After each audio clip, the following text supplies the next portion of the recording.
Hey, hello back again. So, Molly, you had a question which was, I think, concerning trust, no? Well, yeah, probably, but also about what if you feel in a low place and In a low place?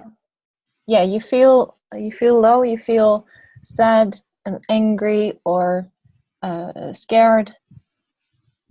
Not per se scared of the situation at that moment, but how do you, if you feel that rising up while checking into yourself, um, how would a tantric connection maybe go? And is how do you get still a really good connection with the other person when this happens?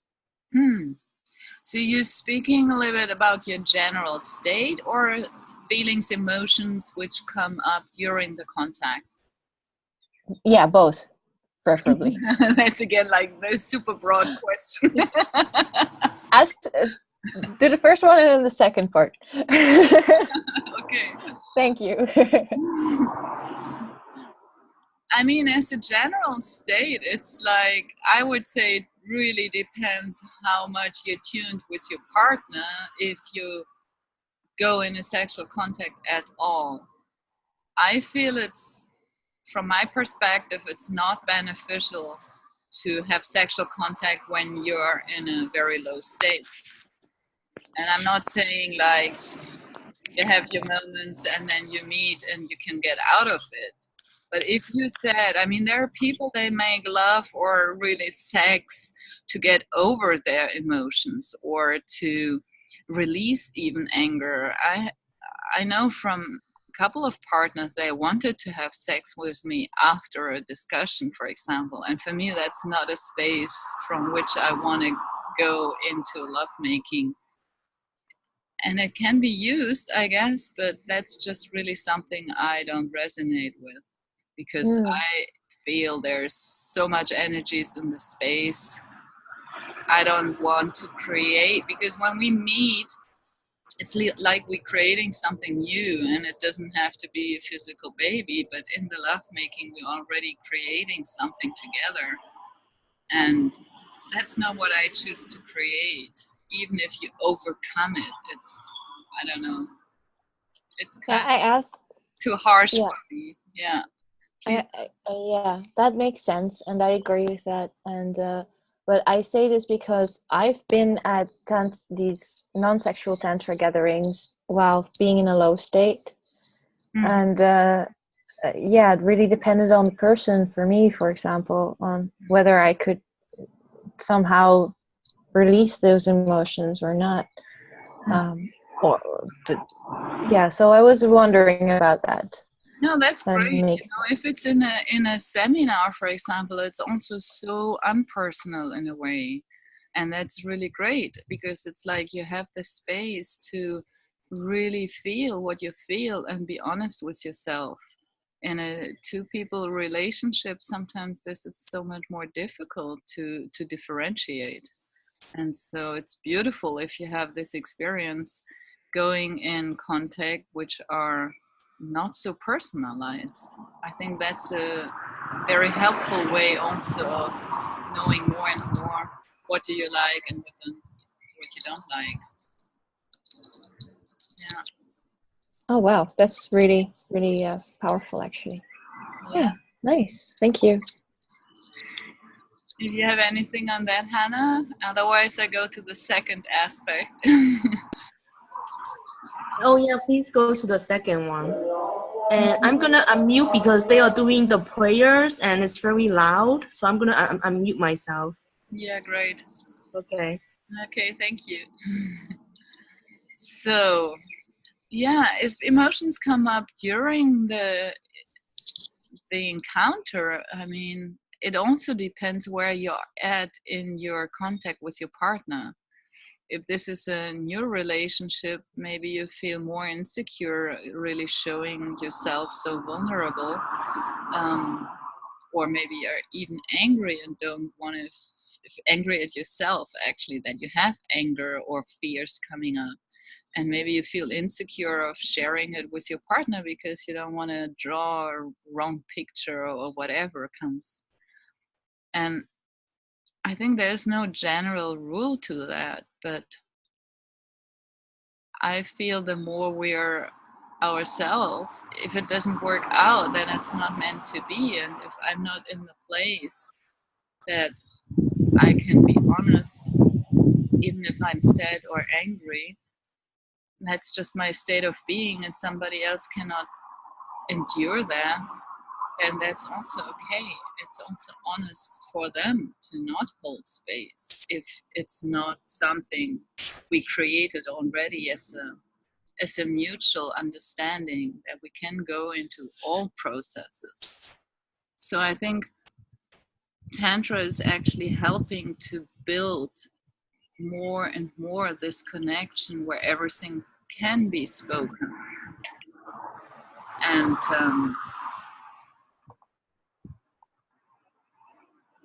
even within that, there are so many play forms of it. You can stop making love and talk. You can intentionally rise the energy. If you feel where your anger is, in which chakra, for example, it's always great if you manage to lift the energy into your heart chakra or in your throat or wherever you feel you want to lift it to, for example. As a tendency, as a direction, I would advise to bring it to the next higher chakra. And if you can do that, you really achieved something.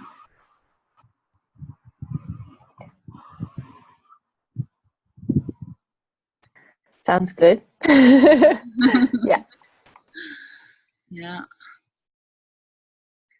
Any other Makes a lot of sense.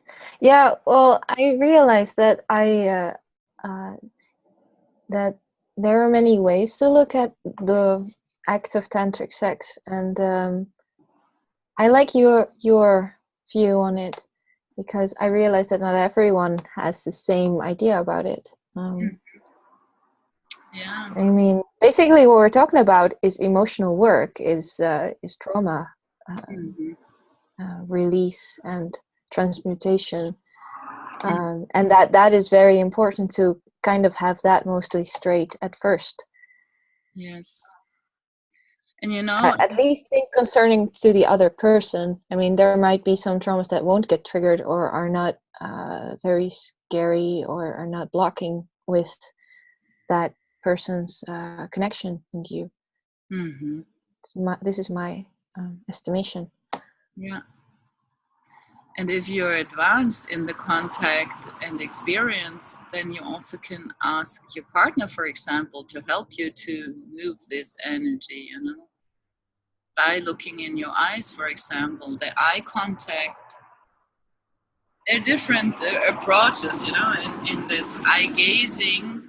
What I learned is like, this is where also heart contact happens, you know. We're able to really deeply look into our eyes while we're making love. It's a very connecting energy, and maybe we don't feel that always, and that's fine. But it can be used again as one of the many tools to create this deeper bond.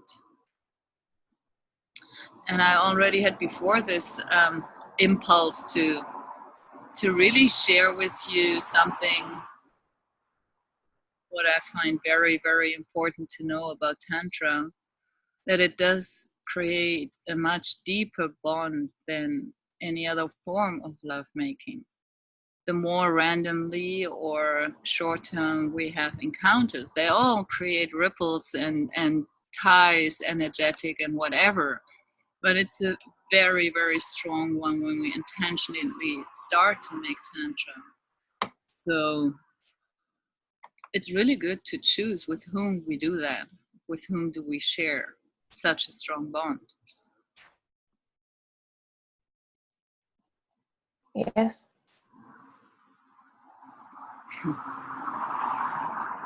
Oh, I just want to say I really love what you just said, like who you choose to share that with, because I felt it's like a precious gift, and you don't just give it away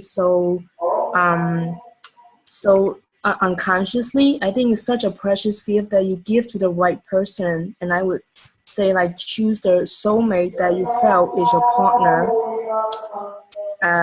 It's hard to hear, right, because of the loud Yeah, thing. it's funny.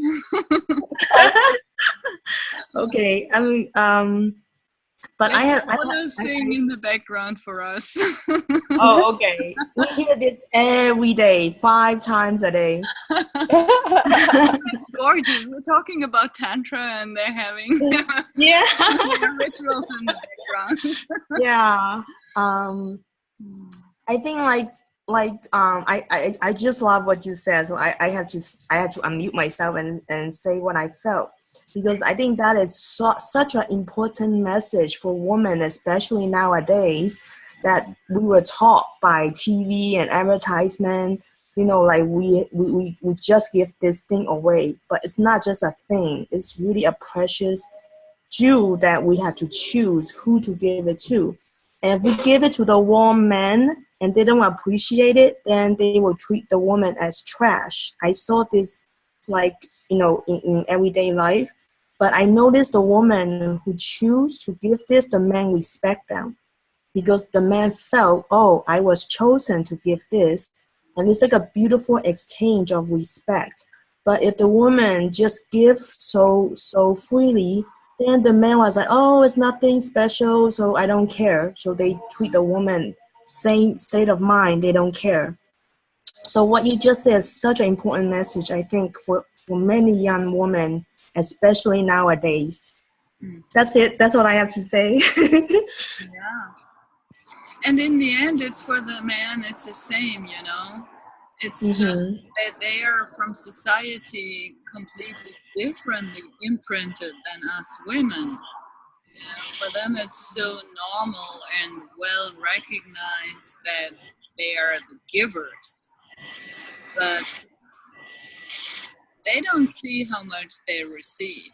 It's really good for them to learn, also to understand how much they're actually receiving from our Oh, yeah. Yeah. Oh, I totally agree. Yeah, that is so true. Yeah. I love that too. Yeah. I think we should help them recognize like what they are receiving. Most men are not conscious because naturally they just expect it. Like, I think it has to do with how the mother trains their sons. Like, mothers naturally give, and their little boy grew up expecting that or got used to it. And they don't see it as a precious gift. They just, oh, this is how it is, as normal. And then they don't know it's actually, they should be grateful to receive it. So yeah, I just love that. Yeah.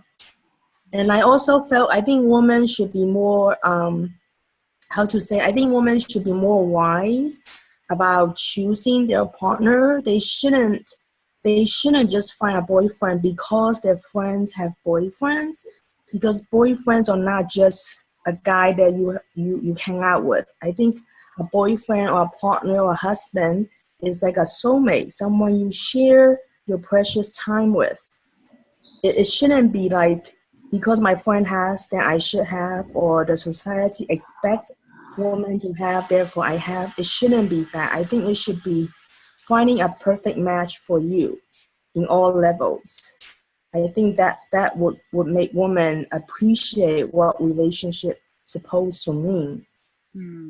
That I really felt strongly about this, because I feel so sad when I see a lot of young women, because of television advertisement or the magazines, they misteach them, and then they believe that's how it should be, and they live their life like being misguided, and then their life are ruined. A lot of women are hurt at such a young age, and then when they become women, they are so empty inside, and they would just pick men who's lower than them, rather than pick someone that's on the same vibration and have like a partnership, like a teamwork, you know?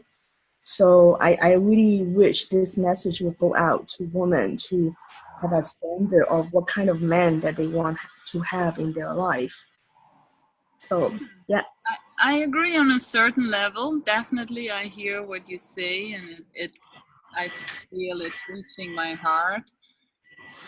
And still, I would also like to add, it's also okay to simply have an experience and to learn, even if it's not your soulmate. How do you become a good lover if you're not experienced? If you're interested in experiencing, but the thing is again about the setting and the intention, you know? If you know you meet somebody and you really want to explore his energy and his approach, and it's in a safe place, and you both agree upon learning from each other, then this is fine too for me, you know? I don't think we have to be the princess, which is waiting for the prince who comes maybe when we're 40 or 50. No, like this is the other extreme to it. If you wait for this perfect soulmate, there's stuff to learn on the way. Oh yeah, absolutely. I agree. But I think we should choose the right person, not just anybody. Yeah. Like, that's what I meant. The focus of the choice is, it can be just the choice of having fun one day. And it can be the choice of learning something with this person, as like in a seminar, you know? It doesn't have to be that we project, this is the man of my life and now he has to carry all my garbage and loads and everything, you know? This is what we also do often, that we think everything just happens by itself. Really? Okay. Happens by itself. That's Isn't that the big theme of the prince and the princess? Really? Okay. Yeah, you have a different cultural background. Maybe that's something European. I don't know. Oh, maybe. Yeah. I have some addition as well. I mean, really, what you're asking for, Hannah, in what I hear is more education, is more free flow of information, and that people can read, see, hear, listen, watch about more life lessons instead of less life lessons. And the more you get, you can sift through, oh, this is a good one, and this is not so good for me, this life lesson. It maybe appeals to a different person, but now I'm working with the other one. So this is how I work with it. I guess my main point is like for example, a man chase a woman and the woman just say yes so easily without making her own critical thinking if this is the right person. It doesn't have to be soulmate. I agree with you on that one. It doesn't have to be a perfect man, but I think the woman shouldn't just say yes because the man chased after her. But I think she should use like a thinking. Is this a quality person I want to share the time with? Like I think a lot of young women now is because the man chase them and then they just say yeah this man is interested in me and then I say yeah of course and they just waste so many years with this person. That's my main point.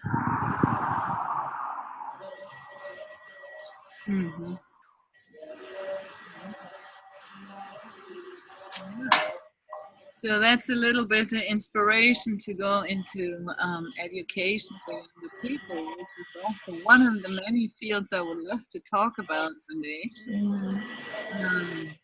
Do you have any questions from your side where you feel like, okay, there's something still? Oh, I missed the last part. Something what? Which still is like a question for you in our meeting today. Like, No, I got my answer. I got my answer, so yeah, I'm good. what's about you, Molly? Well, I could turn that around and ask you, how would you like, do you have a plan for how you will reach the younger generation? Are you going to do that? Or do you, what about you educating or give more knowledge or teaching the younger generation? don't we have to start maybe with the older generation also, so they can teach? Is that why you are putting this on your Facebook? Ooh, that's a great question. Is that why you? Yeah. Why you're recording this? Yeah, this recording today is for me like a lot of fun, and hanging out with both of you, it's so awesome, and I felt so inspired from being asked, because it's really, I have so much experience on one level and have thought about so many questions, and I feel, yeah, I do have answers, and they may not be the answers for everybody, but the one who will hear it and resonates, for them it is. And simply as that, it's just letting me put it out. And so the more questions come in, the more I'm happy to answer them, or also connect more and more women together where we can share all these questions and answers together, and just post them in the right spot, They can be used in schools, or maybe there will be a school class here one day and we just have a recording of that, for example. So yeah, educating us is always useful, also that you can forward it. I have given so many yoni massages in my life in all kind of funny circumstances. The very first one, when I started to travel, I thought when I travel I wouldn't give a yoni massage because I don't have this sacred space. And the first one I gave was in Guatemala, in a hostel. It was a private room, but there were guys working next door. It was much too cold. We had this thick blanket. I was massaging below the blanket, like the totally unideal setting. But everything is perfect, The woman asked for that, and this was what we got. And we're still in contact. We're still friends. And I keep on hearing from other women who started to learn from me giving yoni massages, that they just started to massage their friends. And it's just a beautiful way of sharing also women's contact.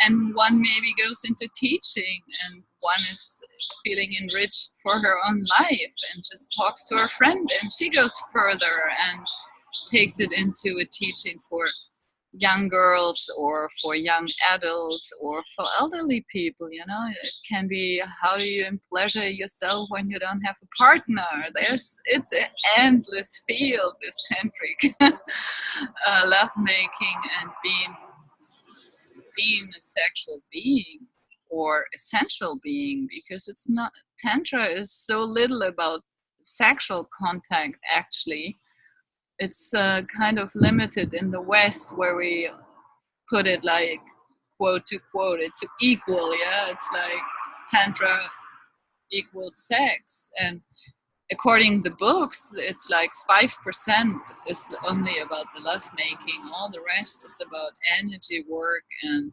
respiration and the setting. And again, I'm just quoting people who told me that, because I haven't read the original text. So, but it makes sense. So yeah, it's like a whole lifestyle. It's in a way, it's like the only technique, or almost religion, which includes the sexuality and the body into the awakening.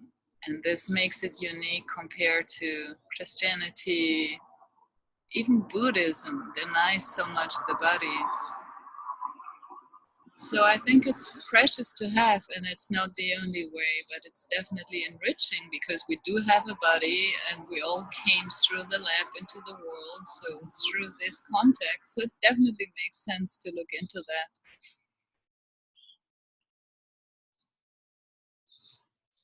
I totally am going to. I think this subject is so important, because like, where do we learn about these things? They don't talk about it in school. So like, how do we know, right? So I think this subject is really needed in the world, because there's nowhere that people want to learn this subject. So, and such a sensitive subject that you can't just open and ask anybody. So I think this area you really can explore so many with so many people, because really like we have the questions, but there's nowhere to go to ask. I mean, you're the only one in my circle of friends I can ask about this, you know? Like we go to school, but they don't teach about this. So how do we learn, really? Yeah. So Yeah. it's a very, very important subject. And I think the world do need it. Because what the time that we met in Ecuador at that place, what you said really, like, I still remember, like, at that moment, it's like over a year ago. I still remember it so vividly, because what you said, I never heard anything about that in this subject, and I was like, it is not what I thought, you know. And so he talks about you before I met you. So, and I was like, oh my God, I'm afraid to meet this lady because this subject is like, maybe it's also my culture, but and also like I'm a shy person, so I don't go and ask. Or Hannah? Huh? You're from the Asian cultures, is right? Yeah. And even in these cultures, even more shy to ask your friends or anybody. We don't ask our parents about this at all, right? But then as a grown up, you need to know these things. So where do we go? We really have no choice. And the idea we thought what sex is about is not what you were saying the other night. That day really opens me to questioning, oh my God, what my understanding about sex is not what it really is. Because of your talk, what you said really like, it really like almost like discover a whole new world kind of thing. And I see it in a different angle. I don't see it as dirty and bad and all the things our parents say you should not do as a young girl, and you should like not talk to guys, this and that, you know. And it's like the concept that we have, but what you said is like totally different, and you make it into something like honoring it and understanding our body. It's a beautiful thing, not what we think is dirty and bad and all that bad stuff. So I think many people need this kind of information. I think we need to be re-educated about love making. I think love making and sex is different. Love making is like something beautiful between two beings, and we like give and take, and we share our time together. It's like different than sex. Sex is just physical pleasure, but love making, I think, is a much higher vibration between two beings. You know, so Yeah, really that conversation we had, I will never forget. I really will never forget. And it makes me open to know more about it, because what I thought was not correct. So I Ricarda, yeah. what I'm so I really want to know, what did you say to her? I think that was a very long conversation. I think it went on for maybe 2 hours, and I just was downloading everything I learned in Thailand in the Tantra Yoga school about sexual contact from the different chakras connected with the star signs. And I don't know, I mean, it was about everything what I just have been charged with, and it just was flowing. Maybe Hannah recalls.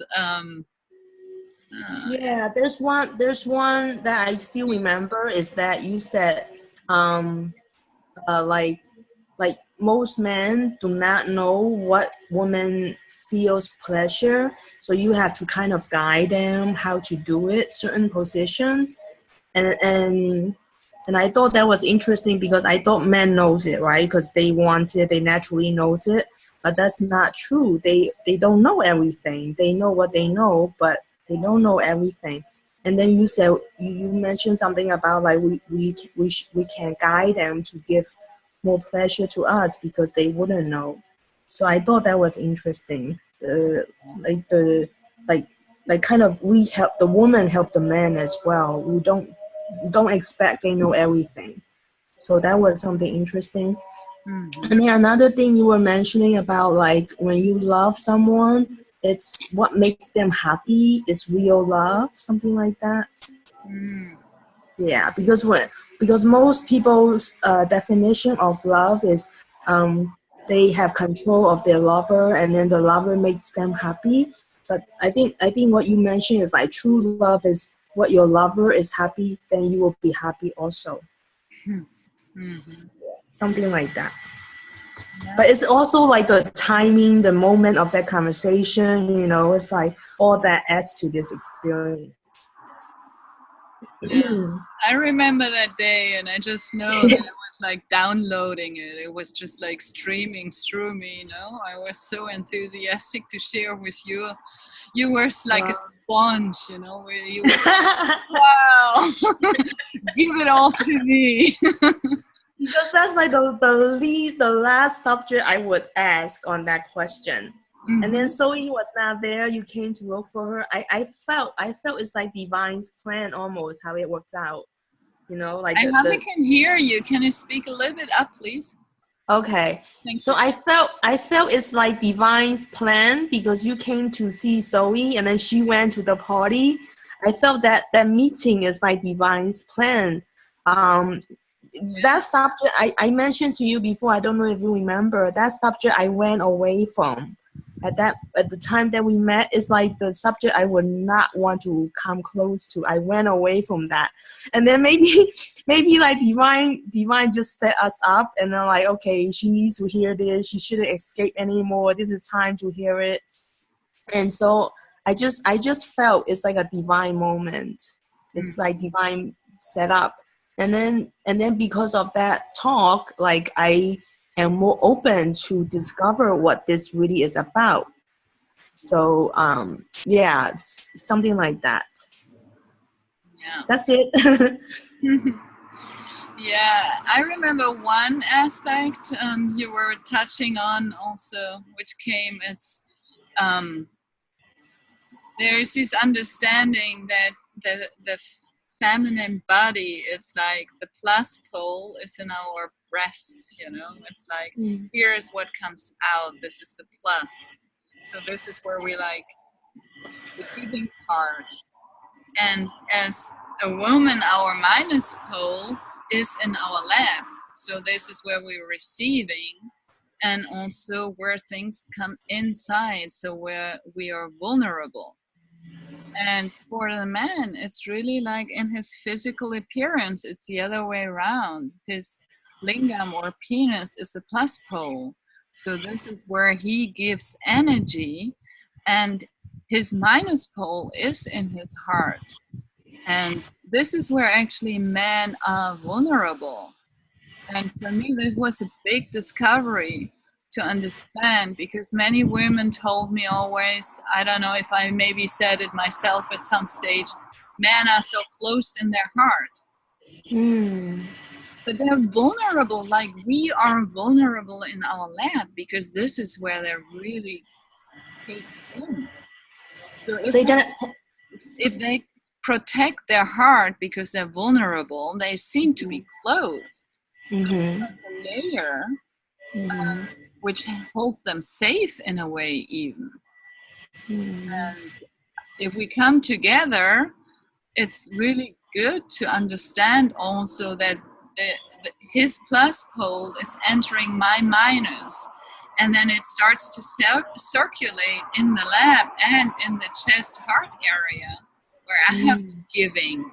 So the more I can take in my lap and give through my chest to my partner, and he can allow to take it in his heart and give it into his lingam. And I love when my one friend told me, like, I really like when men have a glowing penis, you know. It's they really see that they can use their lingam like a light sword, you know, and they really shoot this light into us. And I'm not speaking about the semen, it's really like crystal or something, you know. It's just, they really can release the energy and we guide it up into our system. It's, oh my God, it's so beautiful. Wow, that's interesting. Yes. Wow. Yeah, really like that visual. Yeah, that's really neat. That's so interesting. Yeah. So it's also good to understand when they're a little bit close here sometimes, which is again also connected to our throat. It's the next chakra. So men also usually don't speak so much in the sexual contact. They're a little bit more shy about it. And we're also shy. We like to be asked, but somebody has to make the start. And the best is like not to teach, but to share what we feel, and this is what can help them, because then they don't do anything wrong. If I tell them like, I don't like this, they're like, oh, I'm doing something wrong, I'm breaking her, whatever. But if I tell them, I can guide them like, oh, if you move your pelvic a little bit, then you push less against my cervix, for example, and then I have less pain because I'm in close to have my moon, and then my cervix is just lower. So there are so many things which help when we talk about it, because they have no idea where our cervix is and how it, I mean, maybe they know where it is, but how it feels, that it can be painful, for example. They have no clue. How can they? They don't have it. Yeah. Sharing in words is important in the contact too.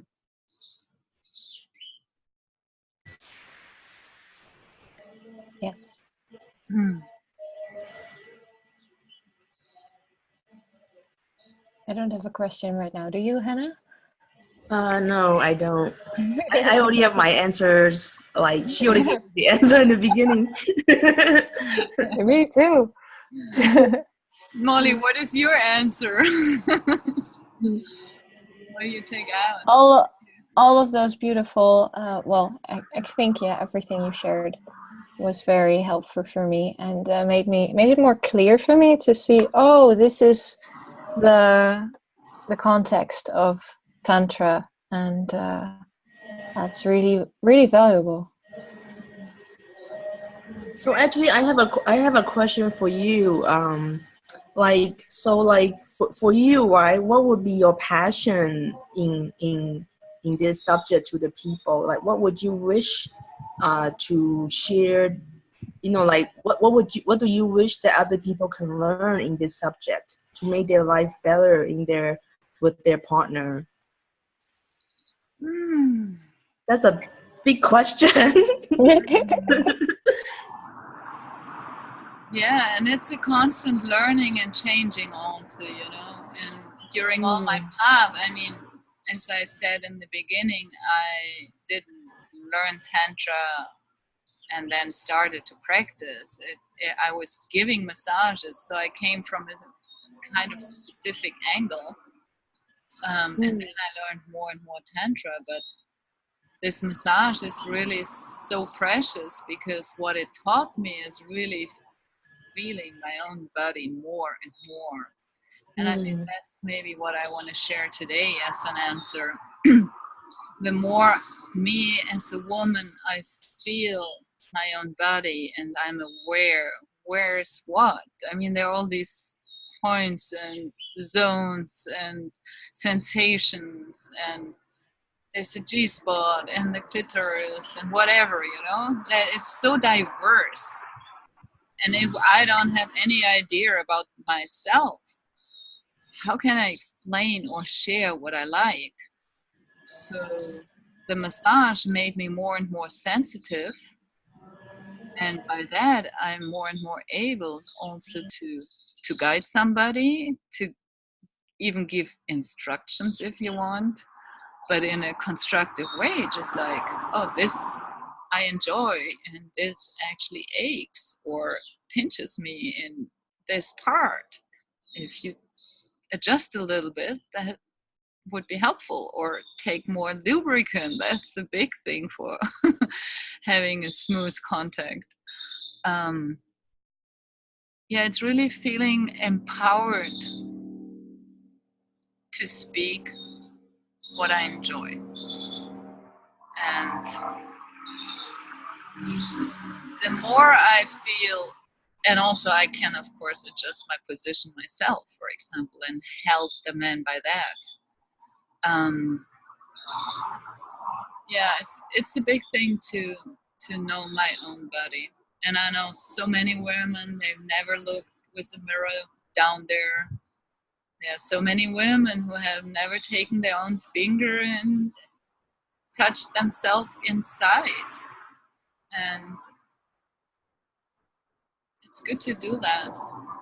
And it's helpful to be guided and supported. So I understand if women don't do it by themselves at home, it needs inspiration. I didn't have the inspiration before somebody told me. So sharing that with more and more and empowering. Wow. I love. Oh, sorry. Go ahead. No, you first. Okay. I just love how you use the word empower, like empower a woman. It's actually something. It's actually something that it's also my goal is to empower women through music to connect with themselves. So it sounds like similar. You have that same thing, like empower a woman. And I also enjoy what you say about speak what you enjoy. Oh my god, that's a beautiful 3 words. Speak what you enjoy. That is so nice. Wow. Okay, I'm done. Okay, that's my new motto. Can be the title of Thank the you. video. Speak what you enjoy. Yeah, speak Yes. what you enjoy.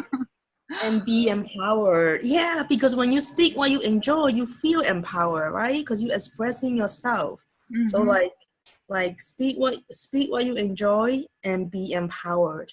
That would be a great title. Wow, great. Yeah, I feel I'm ready to make more of these conferences and having different focuses. It can be like a less sexual one or a more sexual one. It can be on any topic. The more precise the topic is, maybe it's easier also to choose how we feel safe in showing up, maybe with camera or whatever, and really sharing this with the world, because your question are 50% of what I was able to share with you. So it's so helpful to just talk about it with women I trust and love and who want to learn, because there's so much inside, and if it's not taken out. Yeah, I think that would be great. The more people who join, and each people have a different perspective, and they ask questions that we never think of, I think we can learn from each other as well, because our life is different, our culture is different, and our experience with men is different. So the more people come, each person will be a teacher, because it's like seeing something that we don't see or beyond our imagination. I think this is a great start. Yes. Yeah.